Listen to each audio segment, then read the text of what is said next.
Hello students, as we promised, here we are with our next Fact Funs video.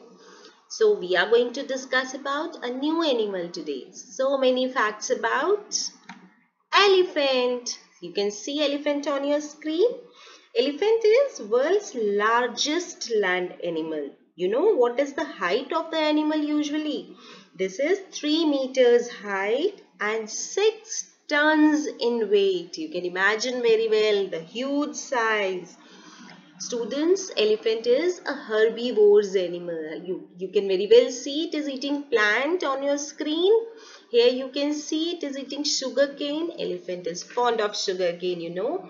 This elephants need 150 kg food every day. This is a good huge amount. And इसी वजह से almost 3/4 day वो अपना खाने में spend करते हैं. तो they spend almost their 3/4 day. You can very well imagine 3/4 day means how many hours. Just calculate how many hours. Yes, very good. So they calculate almost 18 hours in eating the whole day. It's too much because they have so huge size. They need so much of energy and they are herbivores. Herbivores के food में comparatively energy कम होता है. So they need to eat so much of food for so long of the time of a day. Now here you can see we have two different types of elephants easily being distinguished by the size and shape of their ears. Now see, I'll play one more elephant on your screen and you can see very well the difference between their ears. You can see Asian elephant and African elephant. Once again we'll have a look.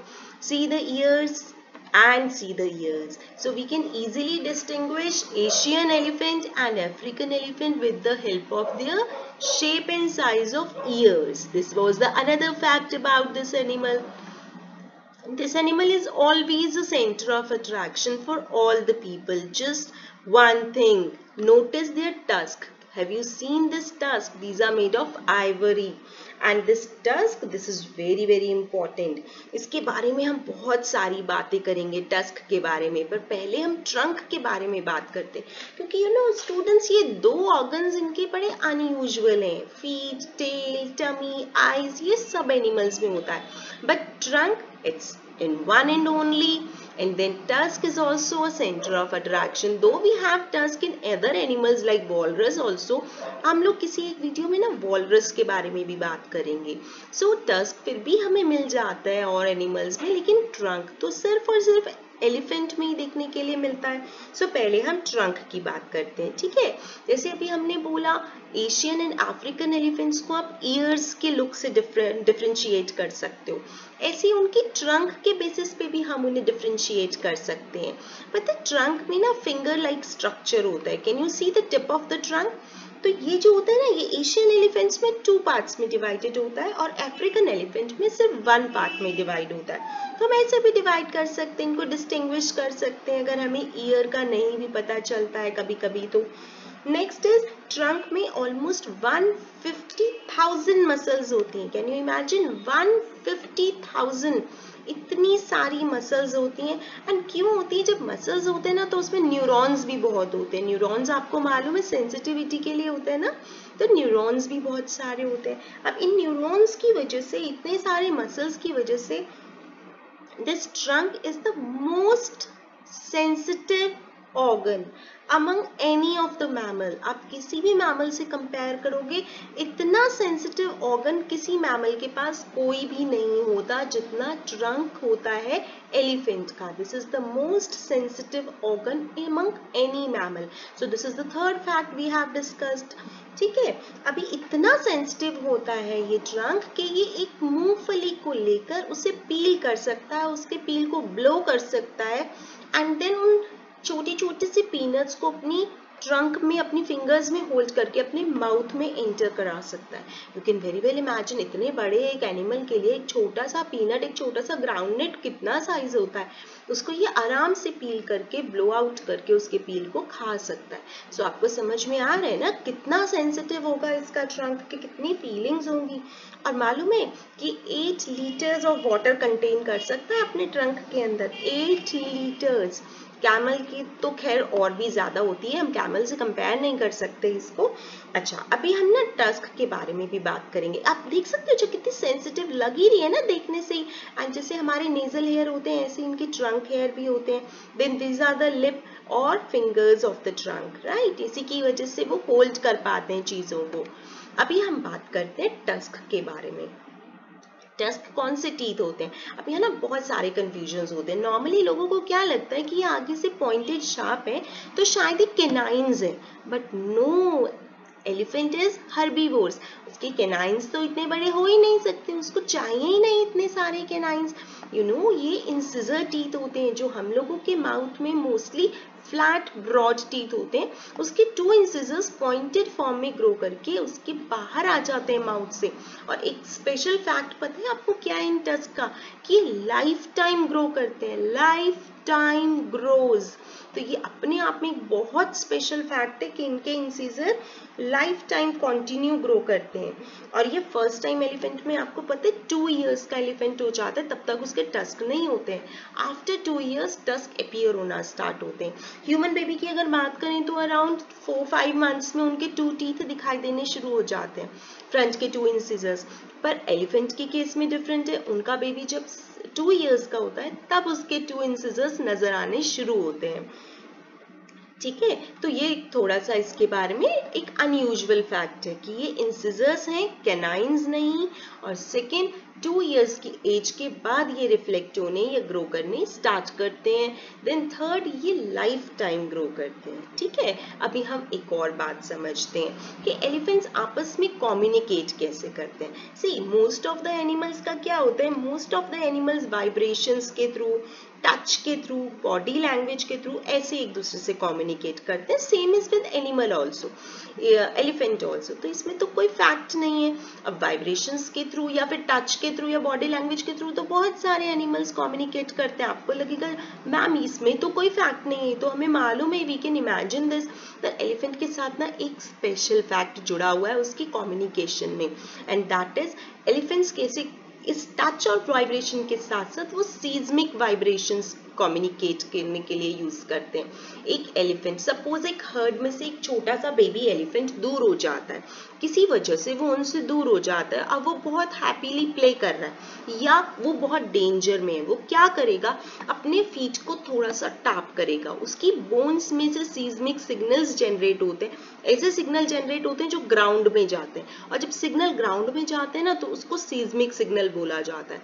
वो ground signals जहां पर भी उसकी मामा elephant होगी, अगर वो near by area में कहीं पर है, तो वो अपनी मामा एलिफेंट के फीट उसको ग्रैब करते हैं एंड देन मामा एलिफेंट की बोन्स उसको रीड करते हैं, या ग्रुप ऑफ एलिफेंट, उनका जो भी हर्ड ऑफ एनिमल घूम रहा है वहां पर, जिसमें से वो सेपरेट हो गया, उस हर्ड के एनिमल्स उसको टैप कर लेते हैं। उनके फीट, उनकी बोन्स उनको कम्युनिकेशन के लिए एक्सेप्ट करती हैं और उन्हें समझ में आ जाता है either there calf is happy और the calf is in danger, they come to know with the help of seismic signals. तो this was something amazing about this animal.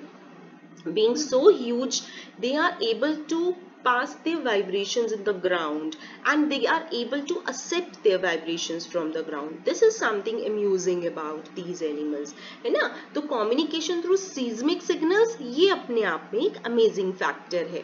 अभी चलो हम बात करते हैं छोटे छोटे लिटिल काव्स के बारे में, है ना. छोटे छोटे काव्स कैसे होते हैं. अभी छोटा सा काफ है. अब काफ के बारे में हमें बहुत ही एक इनक्रेडिबल सर्वाइवल टेक्निक का पता है. अब वो हम आपसे शेयर करते हैं. बेबी, जो ह्यूमन बेबी होता है, वो कितने टाइम बाद खड़ा होना या बैठना या चलना शुरू करता है. अराउंड 6 मंथ्स की एज से वो थोड़ा थोड़ा बैठना शुरू करता है. फिर अराउंड 10, 11, 12 मंथ्स की एज में वो थोड़ा सा खड़ा होना या थोड़ा थोड़ा चलना शुरू करता है. बट अब आपको एक स्पेशल फैक्ट बताएं, elephant baby is so big. Around calf जब बॉर्न होते हैं ना, दे आर अराउंड 120 kgs जब उनकी बर्थ होती है, एंड ये विद इन 20 मिनट्स खड़े हो जाते हैं, with in 20 minutes of their birth. एक 20 मिनट्स का काफ इज एबल टू स्टैंड. और आप मानोगे कि ये 1 घंटे के अंदर अंदर चलना शुरू कर देते हैं. अभी ऐसा लगता है ना कि यार ये तो जादू की जैसी बात हो गई. 20 मिनट का बेबी खड़ा हो गया, 1 घंटे का बेबी चलने लग गया. ह्यूमन बेबी को 1 ईयर लग जाता है चलते चलते, और ये 1 घंटे में चलना शुरू कर देते हैं. अब रीजन समझेंगे। Mama elephant has to take care of baby calf. अब बेबी काफ को वो गोदी में उठा के तो ले जा नहीं सकती, मंकी तो अपने छोटे से बेबी को गोदी में उठा के ले जाते हैं क्योंकि छोटा सा होता है। अभी इतने बड़े 120 किलो के काफ को मामा एलिफेंट कैरी तो नहीं कर सकती ना लैप में। सो क्या है, this is their adaptation. So now again this is an amazing fact about elephant. Adaptation भी है, अमेजिंग फैक्ट भी है कि 20 मिनट्स में बेबी काफ खड़ा हो जाता है और विद इन 1 आवर बेबी काफ चलना शुरू कर देता है। सो अपने आप में एक बहुत अमेजिंग फैक्ट है ये। Now we are going to talk about the elephant's skin. See, आप लोगों ने इतना कॉमन एलिफेंट को समझा था, आपको पता भी नहीं होगा कि इसके बारे में इतने सारे फैक्ट्स छुपे हुए हैं। अभी हम एलिफेंट स्किन के बारे में बात करते हैं। एलिफेंट की स्किन ना अराउंड 1 इंच थिक होती है, पर ये इतनी सेंसिटिव होती है 1 इंच थिक होने के बाद भी इसके अंदर इतने न्यूरॉन्स होते हैं कि अगर एक सिंपल हाउस फ्लाई भी उसके ऊपर बैठ जाते हैं ना तो ये फील कर लेते हैं। आप सोच के देखो, आपके ऊपर किसी ने ब्लैंकेट उड़ा दिया और ब्लैंकेट के ऊपर एक छोटी सी हाउस फ्लाई बैठ गई। ब्लैंकेट पे भी 1 इंच थिक नहीं होता, ब्लैंकेट भी उससे कम होता है, लेकिन अगर उसके ऊपर हाउस फ्लाई बैठ जाती है हमें मालूम नहीं चलता है, लेकिन इनको 1 इंच थिक स्किन पर भी सब पता चल जाता है। So that is because they have so many neurons present in their skin. पूरे में स्प्रेड होता है उनका नेटवर्क न्यूरॉन्स का, and they are able to have a very good sensitivity. ठीक है, इनकी स्किन में ना फोल्स और रिंकल्स बहुत होते हैं। आप स्क्रीन पर देख सकते हो ना, इसके चारों तरफ की स्किन कितने सारे फोल्स, कितने सारे रिंकल्स हैं। और ये किस लिए होते हैं कि 10 टाइम्स मोर वाटर रिटेन कर सकते हैं। फ्लैट स्किन के comparative 10 times more water retain हो सकता है इनकी बॉडी में। ठीक है, अभी ये क्या करते हैं इनकी बॉडी में ना, अब जब इतनी थिक स्किन होगी, और यार they are mostly living in the warm areas also. African elephant आपको अभी भी मैम ने बताया, तो ये गर्मी से कैसे बचेंगे, है ना। वाटर रिटेन कर रहे हैं, दैट इज ऑल राइट, लेकिन अभी और भी तो कुछ करना होगा ना सन से बचने के लिए, हीट से बचने के लिए। तो ये मोस्टली क्या करते हैं, अपने ऊपर ना मड रखते हैं, मड को बार बार स्प्रिंकल करते हैं। मड टेकिंग से क्या होता है, रेगुलर डस्ट या मड टेकिंग अपनी बॉडी पर करते रहते हैं, उससे इनकी बॉडी क्या होती है, सन से ब्लॉक रहती है। सन ब्लॉक मतलब एक सन टैनिंग क्रीम की तरह से वर्क करती है ये डस्ट इनकी बॉडी पर। तो ये सन बर्न से इनको प्रोटेक्टेड रखती है। This is very interesting fact, ये हम लोगों को मालूम नहीं होता। हम सोचते हैं ये शायद जॉयफुली प्ले कर रहे हैं, बट इसके पीछे एक टेक्निकल फैक्टर है। ये अगर ये ऐसे डस्ट अपने ऊपर स्प्रे नहीं करेंगे ना, they will not be able to protect themselves against the sun, और उनकी स्किन जलनी शुरू हो जाएगी, है ना। तो जहां पर भी एलिफेंट्स चलते हैं वहां धूल उड़ती है। हमें क्या लगता था, दे आर सो ह्यूज, उनके चलने के तरीके से उनके ऊपर धूल उड़ रही है, बट बेसिकली क्या है, they are purposely doing it. ये उनका खुद को प्रोटेक्ट करने का एक मेथड है। ठीक है, तो उससे क्या होता है, ये अपनी बॉडी को मड टेकिंग से या रेगुलर डस्ट से अपनी बॉडी को सनबर्न से प्रिवेंट करते हैं।